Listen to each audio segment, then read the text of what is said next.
तो हमने दो टाइप की चीजें समझी थी, डिस्क्रीट और कंटिन्यूस। अगर आपको याद हो तो डिस्क्रीट मतलब जिनमें नंबर 1 2 3 4 ऐसा कुछ हम चल रहे हैं, और कंटिन्यूस क्या वो लगातार है, उसमें हर एक मतलब every point is included in the interval 0 to 2 बोल दिया तो 0 to 2 के बीच के इनफाइनाइट नंबर्स होंगे। ठीक है, तो जब भी हम कंटिन्यूटी की बात करेंगे तो उसमें इनफाइनाइट चीज आ जाती है, और डिस्क्रीट की बात करेंगे तो उसमें काउंटिंग आ जाती है। अब अगर जैसे मान लीजिए कोई एक पर्टिकुलर फंक्शन है जिसको वैल्यू x चाहिए, वो आंसर हमें y देता है। ठीक है, प्रोसेस इसमें कुछ करना है। अब आपने वैल्यू इसको पुट की 1, आपको आंसर मिल गया कितना 5। फिर आपने इसको वैल्यू पुट की तो आंसर मान लीजिए मिल गया 10। 3 पुट की 15। तो ऐसा करने पे आपको ये डिस्क्रीट वाइज आप तो आप डायरेक्ट कैलकुलेशन कर रहे हो कि भाई मैं एक वैल्यू चेंज करता हूँ तो मुझे 5 का डिफरेंस मिलता है, मतलब मैंने चेंज को मुझे 1 करना है, लेकिन फाइनल जो आंसर मुझे मिल रहा है वो उसमें डिफरेंस कितना आ रहा है 5 का। तो जब x की साइड जो डिफरेंस है तो उसको मैं डेल्टा x बोल रहा हूँ, और y की साइड जो डिफरेंस है उसको मैं डेल्टा y बोलता हूँ। जब मैं यहाँ पे 1 चेंज करता हूँ तो मुझे यहाँ पे चेंज कितना मिलता है 5 मिलता है। तो मैं जैसे जैसे 1 1 चेंज करता हूँ वैसे वैसे 5 5 का चेंज मिलता जाएगा। ये तो डिस्क्रीट वाले केस में गया। लेकिन अगर मुझे सारे नंबर कंटिन्यूटी में बोलना जाए तो कंटिन्यूटी में जब मैं इसको पुट करने को बोलूंगा तो 1 के ठीक बाद वाला नंबर चाहिए ना। जैसे 1 के ठीक बाद वाला मुझे नंबर 2 चाहिए था, तो 1 से जो लगा हुआ जो नंबर अभी को चिपका हुआ उस नंबर की कैलकुलेशन एग्जैक्ट पोजीशन का हमें पता ही नहीं है। कंटिन्यूटी वाले केस में आपको यहाँ पर क्या करना पड़ता है, कंटिन्यूटी में जब आपको नंबर आपको नहीं पता लेकिन डिफरेंस तो फिर भी जनरेट होगा।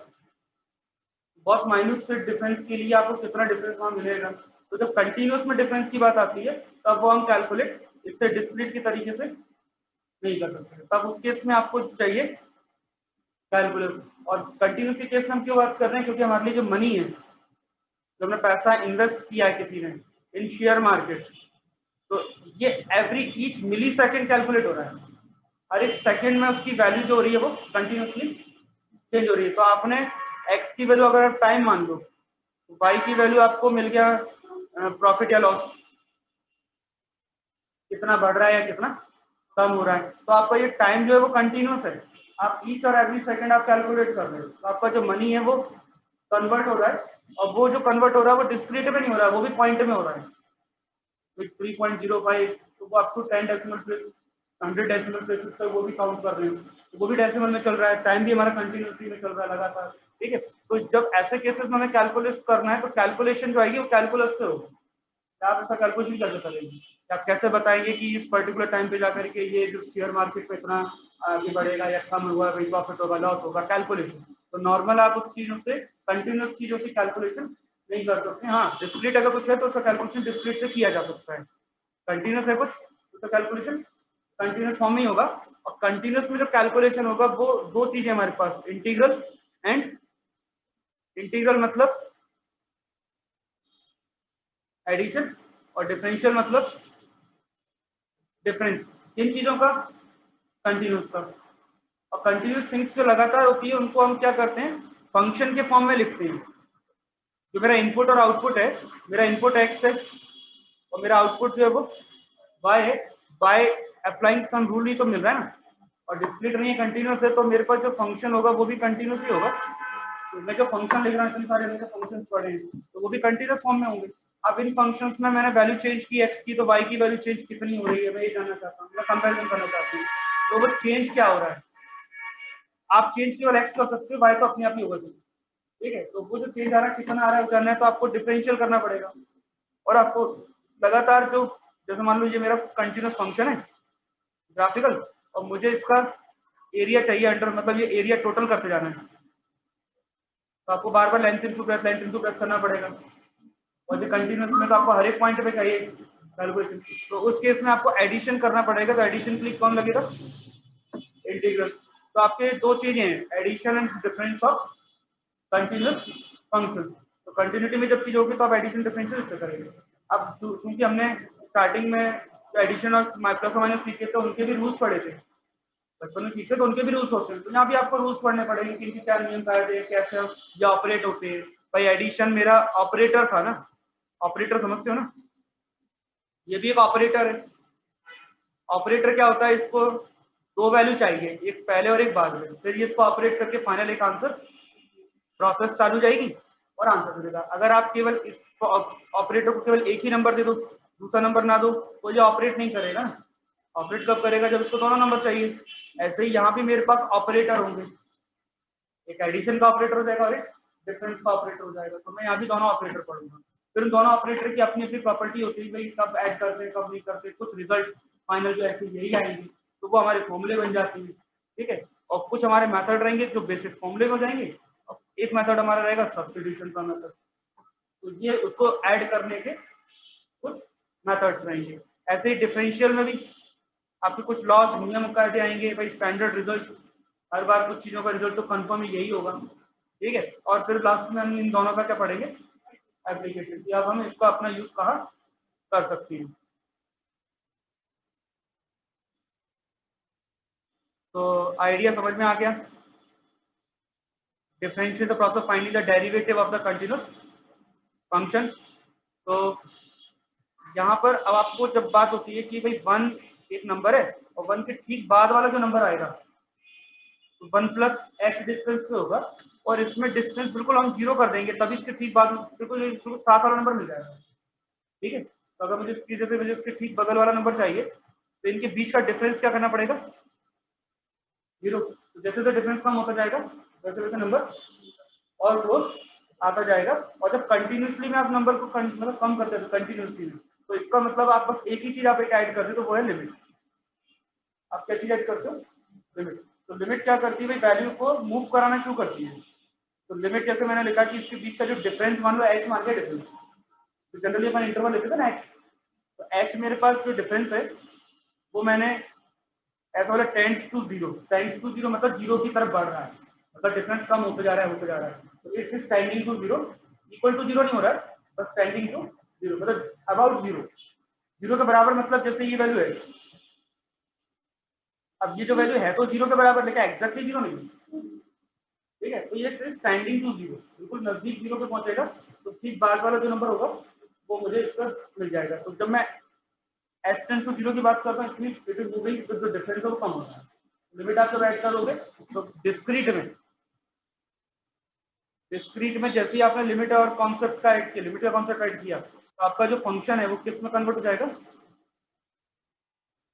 कंटिन्यूस में। तो कंटिन्यूस तभी कन्वर्ट होगा जब आप डिस्क्रीट के साथ क्या ऐड कर देते हो, लिमिट। और कंटिन्यूस आ जाएगा तो फिर एडिशन सब्ट्रैक्शन का मेथड बदल जाएगा, बस हमें वही पढ़ना है। ठीक है, पहली चीज एक तो फॉर्मूला पढ़, तो फॉर्मूले वाले काम है वो तो डायरेक्ट आते हैं। पहला डेरिवेटिव है डिफरेंशियल कोफिशिएंट, तो कोई एक फंक्शन है मेरा एफ, इसको मैं वाई बोल रहा हूँ। अब इसका मैं डिफरेंशियल निकालना चाह रहा हूँ। डिफरेंशियल मतलब मैं इसमें एक्स की वैल्यू चेंज करी, मैंने एक्स में थोड़ा बहुत भी चेंज करूंगा, तो मैं चेंज करने का मतलब तो मेरे दो तरीके होते हैं ना, या तो मैं एक्स की वैल्यू बढ़ा दूं घटा दूं, दोनों में चेंज होगा। तो मैंने क्या किया, एक्स में थोड़ा बहुत चेंज किया, कितना, एक्स प्लस एक्स। चेंज करने को ऐसे लिखोगे भाई, एक्स में अगर प्लस एच करोगे माइनस एच, सिंपल एच बोल रहा हूँ। एक्स पॉजिटिव भी सकता है और नेगेटिव भी सकता है। अब जब आपने चेंज किया तो ऑब्वियस बात है एक्स जो आपके पास वैल्यू है वो इस एफ रूल के थ्रू अप्लाई हो रहा है ना। तो पहले आपने वैल्यू पुट किया एक्स, तो उसका आंसर आपको क्या मिल रहा था, एफ एक्स। अब आपने दोबारा से फंक्शन में वैल्यू दूसरी पुट की चेंज करने के बाद एक्स प्लस एच, तो अब आपको आंसर क्या मिलेगा, ऑपरेट करने का एफ एक्स प्लस एक्स। ठीक है, अब आपको सीधी सी बात है, एक्स की वैल्यू कितनी चेंज की आपने, डिफरेंस। डिफरेंस कैसे निकालते हैं, तो जो आपने चेंज किया माइनस ओरिजिनल, कितने का डिफरेंस लिया हमने, एच का। ऐसे ही आउटपुट में भी चेंज होगा, आउटपुट में चेंज कितने का हो जाएगा, ये तो होगा। अब ये वैल्यू ना पता है, ठीक है, तो ये चेंज हो जाएगा। और डिवाइड बाय एच, जो क्या कंपैरिजन रेशियो। ठीक है, और ये जो एच आपने कितना लिया है, एक्स टेंड्स टू जीरो, बहुत ही माइन्यूट से चेंज किया है, तब ये जो वैल्यू आएगी कंपैरिजन करके वैल्यू आएगी, इस वैल्यू को हम कहते हैं डेरिवेटिव ऑफ एफ। कि एफ में चेंज, मतलब एक्स में चेंज किया तो एफ में भी चेंज जनरेट हो गया, लेकिन एफ में कितना चेंज आया उसका कैलकुलेशन कर रहे हैं। कैलकुलेशन के लिए ये फॉर्मूला हमारा काम करेगा, और इसी को हम बोलते हैं फर्स्ट प्रिंसिपल। ये कहलाता है फर्स्ट प्रिंसिपल, नाम ही इसीलिए क्योंकि पहला रूल यही है, इस तरीके से आप कैलकुलेट करते हैं अब इसका नोटेशन, इतनी बड़ी चीज को हम, इसका नोटेशन मुझे क्या चाहिए, ऑपरेटर। मैंने क्या बोला, ऑपरेटर। तो मैंने क्या, किस पे ऑपरेट किया मैंने, फंक्शन पे। ऑपरेट किसको किया मैंने, फंक्शन पे। और क्या ऑपरेटर मैंने किया है, डिफरेंस। तो डिफरेंस फॉर डी, और चेंज किसमें किया था, एक्स में। तो विथ रिस्पेक्ट टू, उसका मतलब विथ रिस्पेक्ट टू मतलब किसके रिस्पेक्ट में कर रहे हो आप, चेंज किसके रिस्पेक्ट में कर रहे हो, एक्स के रिस्पेक्ट में। तो dx मतलब चेंज इन एक्स। तो ये जो ऑपरेटर है डी अपॉन डी एक्स, ये एक अपना ऑपरेटर है। इसका मतलब ये है कि आप एक्स में चेंज करते हैं तो ये जिसके साथ अप्लाई हो जाएगा, जो भी इसको वैल्यू मिलेगी उसको ये चेंज करके बता देगा ये कितना चेंज हो रहा है। ठीक है, तो जैसे मेरे पास फंक्शन है एफ एक्स, अब मुझे जानना है कि इसमें कितना चेंज आया। तो कितना चेंज आया, तो मैं सिंपल इस पे ऑपरेटर लगा दूंगा, कौन सा, डी अपॉन डी एक्स। इसका मतलब ये कि ये चेंज कितना होगा ये बता देगा कि इसमें इतना चेंज जनरेट होगा। वो आपको पूरी प्रोसेस तो मिलती है कि पहले एक्स पुट करो, फिर एक्स साइड रखो, माइनस करो, लिमिट निकालो। ये इसका काम ही यही है, सारी प्रोसेस कंप्लीट करके फाइनल आंसर दे देगा कि आप इसमें चेंज करोगे तो इतना चेंज, माइनस करने का फाइनली कितना चेंज आएगा ये बता देगा। ठीक है, और इसी को हम बोलते हैं डेरिवेटिव। डेरिवेटिव डिफरेंस जनरेट होने, कितना डेरिवेटिव आ गया एफ का। ठीक है, और अगर डिफरेंस जनरेट हो रहा है तो हम उसे कहेंगे कि फंक्शन जो है वो डिफरेंशिएबल है। डिफरेंशिएबल मतलब जिसका डिफरेंस आ सकता है, जिसमें जिसमें डिफरेंस आ सकता है उस फंक्शन को बोलते हैं डिफरेंशिएबल। और किस पॉइंट पर आया, x इक्वल टू सी पे। तो x equal to C point पे आया तो हम उसको ऐसा भी लिख सकते हैं भाई, x इक्वल टू सी मतलब x की वैल्यू चेंज कहां तक हो गई, सी पे। तो इसमें चेंज कितना आया, x माइनस सी। और फंक्शन की वैल्यू जो है वो fx से कहां पहुंची है, एफ सी। तो इसमें चेंज कितना है, F X minus F C. तो एफ का मतलब फंक्शन का चेंज डिवाइड बाय एक्स का चेंज, वही तो कर रहे हैं हम। तो ये भी तो क्या था, फंक्शन का चेंज और डिवाइड बाय एक्स में चेंज। ठीक है, तो ये आपके पास हो गया कॉन्सेप्ट इसका। और ना इसको डिनोट करते हैं वही dy बाई डी एक्स की रिस्पेक्टिव। और किस पॉइंट पे किया, x इक्वल टू सी पर। तो differential of y with respect to x at x equal to c, मतलब डिफरेंस जनरेट करने के बाद c पुट करके देख लो कितना डिफरेंस आ जाएगा। ठीक है, और एफ डेस सी भी यही मतलब है कि एफ फंक्शन था, डिफरेंशियल लिखेंगे डैश, तो एफ डैश एक्स हो जाएगा डिफरेंशियल। और जैसी वैल्यू पुट करेंगे तो हो जाएगा एक्स की वैल्यू क्या है, तो एफ डैश सी भी यही बात है, दोनों चीज एक ही है। अब जैसे ये फंक्शन है आपके पास f x equal to x square, इतना कुछ नहीं करना है, सिंपल कुछ रूल्स पढ़ने, फर्स्ट प्रिंसिपल से कुछ ज्यादा सॉल्व नहीं करना, डायरेक्ट कुछ रूल्स हैं वो पढ़ लो। पहली कंडीशन,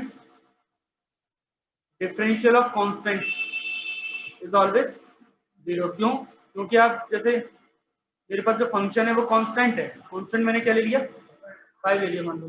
तो मैं x की वैल्यू 1 पुट करूंगा तब भी मेरे पास फंक्शन की वैल्यू क्या होगी, 5 रहेगी।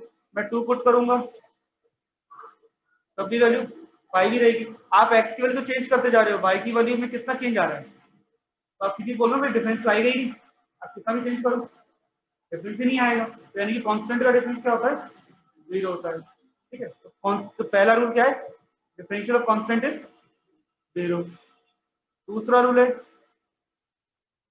डिफरेंस बताना है x की पावर n का, x की पावर n मतलब एक्स स्क्वायर का, एक्स क्यूब का, x का, कोई भी नंबर हो x उसकी पावर दी जाएगी, पावर n।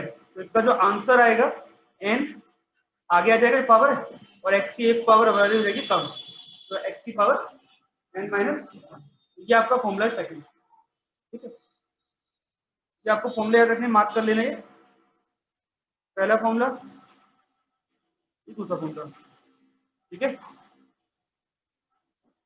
तीसरा, अगर e की पावर x दिया है, एक्सपोनेंशियल पढ़ा था ना मैंने, e की वैल्यू 2.72718283 थी ना, ये जो वैल्यू है e की पावर अगर x है, 1 2 3 नहीं है, x है, और इसका डिफरेंशियल करने को कहा जाए तो इसका आंसर वापस आपको एक्सपोनेंशियल x ही मिलेगा। ठीक है, इसमें कोई चेंज नहीं था, इसका डिफरेंशियल यही रहता है। तो ये हो गया हमारा थर्ड फॉर्मूला। तो फॉर्मूले याद रखने। फोर्थ फॉर्मूला, बेस में e नहीं है, कोई और नंबर है, जैसे 2 की पावर x है, 5 की पावर x है, तो ये a की पावर x, तो इसका डिफरेंशियल करने को बोलेंगे तो इसका आंसर आएगा a की पावर x का a की पावर x आएगा, और साथ में आ जाएगा लॉग। लॉग बेस हो जाएगा ई, और जिस नंबर जो बेस में वो आ जाएगा आगे। ये आपको बस वैल्यू पुट करनी फॉर्मूले में मैच करके, ठीक है। रूट एक्स का मतलब क्या होता है, तो ये किससे मैच कर रहा है, एक्स की पावर एन से। तो एक्स की पावर एन का डिफरेंशियल करने पे क्या रहता है, यहाँ पे एन की जगह 1/2 रखते हैं दोनों तरफ, क्या जाएगा 1/2, ठीक है। 1/2 एक्स की पावर 1/2, और एक्स डिवाइड में जाएगा पॉजिटिव वैल्यू, और जाएगा 1/2 रूट एक्स, ठीक है। तो ये आ गया आपका 1/2 रूट एक्स। डायरेक्टली वैल्यू तो एक्चुअली करके कुछ याद नहीं है ना। अगला है लॉग एक्स। लॉग में अगर कोई वैल्यू है तो उसका आंसर आएगा 1/x। ये 5-6 फॉर्मूले ये आपको याद रखने हैं, ये लिखे हुए सम बेसिक रिजल्ट सारे, ठीक है। और अगर जैसे कि लिखा हुआ 2e की पावर x और मुझे डिफरेंशियल करना है, तो हमेशा देखो कांस्टेंट का डिफरेंशियल नहीं होगा, कांस्टेंट तो मल्टीप्लाई में तो उसको अपन बाहर लिखेंगे, और डिफरेंशियल केवल फंक्शन का होगा जो हमें दिया गया है, ठीक है। कांस्टेंट मल्टीप्लाई है तो उसको बाहर लिखोगे, लीनियरिटी प्रॉपर्टी इसको कहते हैं, लीनियरिटी प्रॉपर्टी। तो लीनियरिटी प्रॉपर्टी से कांस्टेंट को बाहर कर लेंगे, बाकी जो फॉर्मूला होगा वो आपको याद होना चाहिए, ठीक है, तो वो वही रहेगा। और दूसरी बात, अगर e की पावर में ax है तो आपका आंसर क्या आएगा, ए e की पावर ax आ जाएगा, जो ऊपर पावर में वो ये आ जाएगा। कुछ फंक्शंस जो डेरिवेटिव पूरे दे दिए, उनके डेरिवेटिव पूरा लिस्ट दे दिए, ठीक है। उसके बाद हमारे फॉर्मूले, दो फॉर्मूले ज्यादा याद रखने आपको। ये फॉर्मूले याद रख लेना कि अगर, ये तो वही था जो प्रॉपर्टी मैंने बताई है कि अगर फंक्शन मल्टीप्लाई कांस्टेंट का हो रहा है तो कांस्टेंट को बाहर कर दो और फंक्शन का डिफरेंशियल कर लो। अगर दो फंक्शन प्लस में, मतलब दो अलग अलग फॉर्मूले हैं मेरे पास, जैसे कि एक एक्स है और एक e की पावर एक्स है, और दोनों किस में प्लस में, तो एक्स का डिफरेंशियल अलग होगा और e की पावर एक्स का अलग होगा, और दोनों का क्या हो जाएगा एडिशन। और अगर दोनों माइनस में तो एक्स का डिफरेंशियल e की पावर एक्स का डिफरेंशियल, दोनों अलग अलग फॉर्मूले, बीच में माइनस है तो माइनस आने जाएगा, दोनों को माइनस करके आंसर लिख देंगे, ठीक है। लेकिन अगर दोनों मल्टीप्लाई में है, ठीक है, जैसे मान लीजिए x इंटू ई की पावर x, अब ये दोनों मल्टीप्लाई में, तो मुझे फॉर्मूला x का भी पता है और e की पावर x का भी पता है, तो पहले एक बार में एक का डिफरेंशियल होगा और दूसरे का हम नहीं करेंगे। एक बार में एक का करेंगे तो पहले किसी एक का डिफरेंशियल कर दूंगा। जैसे आपने पहले x का डिफरेंशियल किया तो आपने क्या लिखा, डिफरेंशियल केवल किसका कर रहे हैं, x का, और आप e की पावर x का नहीं कर रहे हैं, एक बार में एक ही प्रोसेस होगी, ठीक है। फिर अगले स्टेप में अब आपने x का कर लिया तो x का मत करो, अब e की पावर x का डिफरेंशियल कर लो, और दोनों प्रोसेस को क्या कर लो, टोटल कर लो। तो ये हो गया आपका मल्टीप्लिकेशन वाले प्रोसेस। मल्टीप्लाई में डिफरेंशियल कैसे करना है, पहले एक चीज का करो बाकियों का मत करो, तो एक एक करके डिफरेंशियल करते जाओ, बाकी जो भी रिजल्ट आएगा सबको ऐड करते जाएंगे। तो ये जो लिखा हुआ है ना फॉर्मूला, ये जो लिखा हुआ है ये वही है। तो पहले एक को बाहर, दूसरे का किया, सेकंड को बाहर लिखा, और तक कर दिया। तो किसी एक को पहले बाद में कर दो तो पीछे प्लस ही करना है, तो आगे पीछे करने में फायदा नहीं, तो मर्जी को करना, पहले शुरू करना है बाद में शुरू कर सकते हो, तो प्रॉब्लम नहीं है। ऐसा नहीं कि फॉर्मूले जैसे नहीं पहला यही है, ये सेकंड है, प्लस करना है क्योंकि अच्छा। लेकिन अगर डिवाइड में, तो डिवाइड में फॉर्मूला क्या होता है कि पहले जो डिवाइड में उसका करो स्क्वायर, डिवाइड वाले का पहले फॉर्म हम डिफरेंशियल नहीं करते हैं, डिवाइड वाले का जो है हम डिफरेंशियल नहीं करेंगे, और जो न्यूमरेटर में है उसका करेंगे डिफरेंशियल। तो न्यूमरेटर डिनोमिनेटर में देता हूँ, एक फंक्शन आपका न्यूमरेटर में और एक फंक्शन आपका डिनोमिनेटर है। अगर इसका डिफरेंशियल करने को कहा जाए तो डिफरेंशियल करेंगे अपन, इससे स्क्वायर करेंगे डिनोमिनेटर का, डिनोमिनेटर का डिफरेंशियल नहीं होगा, डिफरेंशियल हमारा होगा न्यूमरेटर का, और डिवाइड माइनस होता है ना, तो माइनस अब न्यूमरेटर का नहीं होगा, अब डिनोमिनेटर का जाएगा। तो ये फॉर्मूला माइनस वाला कौन सा होता है, प्लस कौन सा, ये देखना, इसमें ऑर्डर मत बदलना। प्लस वाले का अपन ऑर्डर बदल सकते हैं, माइनस प्लस का अंतर आ जाएगा यहाँ पे, अगर आपने ऑर्डर बदल दिया तो ऑर्डर नहीं चेंज करना। इसको इसी हिसाब से नीचे डिवाइड में डी स्क्वायर होगा, फिर डी से स्टार्ट करेंगे, डी एन एंड, ठीक है। एक बार सेकंड का, फिर एक बार फर्स्ट का, इस टाइप से डिफरेंशियल करना।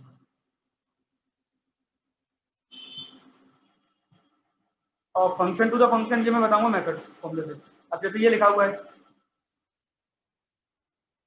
डिफरेंशिएट कर रहे हैं तो पहली बात तो 3x², 3x² तो 3 का नहीं होगा, किसका होगा, x² का। तो फॉर्मूला कौन सा बन रहा है, x की पावर n। मैच कर लिया तो कौन सा फॉर्मूला बन रहा है, x की पावर n का आंसर ये आता है। तो इसको रिप्लेस कर देंगे, इसका डिफरेंस आ जाएगा, तो 2 इंटू एक्स की पावर 2 माइनस 1, तो 3 इंटू 2 6 एक्स। ऐसे सेकेंड टर्म है आपकी कौन सी, 5x, 5 और डिफरेंशियल किसका होगा, केवल x का। तो x का डिफरेंशियल फिर से फॉर्मूला लगाओगे तो यहाँ जाएगा 1, ठीक है। उसके बाद माइनस क्या लिखा है, 2, ये तो कांस्टेंट है, और इसका डिफरेंशियल क्या हो जाएगा, 0 होता है कांस्टेंट का। अब आपको तीनों को जो करना है प्लस माइनस तो कर लिए भाई। 3x² का डिफरेंशियल का प्लस किससे हो रहा है, 5x से, तो यानी कि 6x प्लस 5 और माइनस 0, तो फाइनल आंसर आएगा 6x माइनस 6x प्लस 5, ठीक है। ये आपकी वैल्यू है मैंने। इसके बाद ये दिया हुआ है, तो आपको पास फॉर्मूला मैच कर रहा है, तीनों पार्ट अलग अलग है, तीनों को सॉल्व करना है, तीनों को बस कंबाइन कर दो आंसर जाएगा। अपने हिसाब से अलग पूरे स्टेप बाय स्टेप मत करो जो बुक में किया है, अपने अकॉर्डिंग अलग अलग पार्ट्स टुकड़ों में करो, फिर जोड़ को असेंबल कर लेना, तो आंसर जल्दी निकल आएगा। जैसे a की पावर x, a की पावर x का आंसर होता है a की power x log e base x की power a, x a minus 1, फिर उसके बाद a की पावर a कांस्टेंट है वो हो जाएगा 0, x तो एलिमेंट है वही तो कांस्टेंट है, ठीक है। तो बस ये आंसर आ गया। इस टाइप से बस आपको इसको सॉल्व करना है। ये मल्टीप्लाई में दिख रहा है, तो मल्टीप्लाई वाला फॉर्मूला लगेगा, तो पहले एक को करो दूसरे को मत करो, तो प्लस जिसका होगा उसका डिफरेंशियल नहीं होगा, जो रह गया उसको करेंगे। ऐसे यहाँ भी मल्टीप्लाई दिख रहा है, ये डिवाइड का फॉर्मूला है, तो डिवाइड में क्या करते हैं, e की पावर x का करेंगे स्क्वायर, e की पावर x का डिफरेंशियल नहीं होगा, डिफरेंशियल होगा हमारा x² का माइनस, अब x² का नहीं होगा, डिफरेंशियल होगा e की पावर x का, ठीक है। और अब इनके फॉर्मूले लिख दो, ये था 2x, एक्सपोनेंशियल x का वापस वही रहेगा, डिवाइड बाय पावर की पावर मल्टीप्लाई होती है, ठीक है। अब इसको और सिंप्लीफाई करना है तो कर लो, तो ऑप्शन को मैच कर देंगे। उसके बाद तो इसका तो सिंप्लीफिकेशन है भाई, डिफरेंशियल आपने ऑपरेटर हटा दिया तो सॉल्व हो गया वो तो। उसके बाद तो सिंप्लीफिकेशन चाहे जितना करो, वो तो ऑप्शन बताएगा कितना करना है, इतना ही आंसर आ रहा है कि इसमें इसी में दिख जाएगा यही आंसर क्या बन रहा है, ठीक है। क्योंकि दोनों से मुझे e की पावर x कॉमन दिख रहा है और नीचे भी e की पावर 2x है, तो एक e की पावर x कैंसिल हो जाएगा, जैसे स्क्वायर करा नहीं थे, एक e की पावर x कैंसिल हो जाएगा, तो बचेगा क्या, 2x पावर इतना बच जाएगा। और अगर क्या फॉर्म लिखा हुआ है वो ऑप्शन बताएगा, ये भी मल्टीप्लाई में, ये डिवाइड में, ये डिवाइड में, ठीक है। ये फॉर्मूले आपको प्रैक्टिस करने हैं।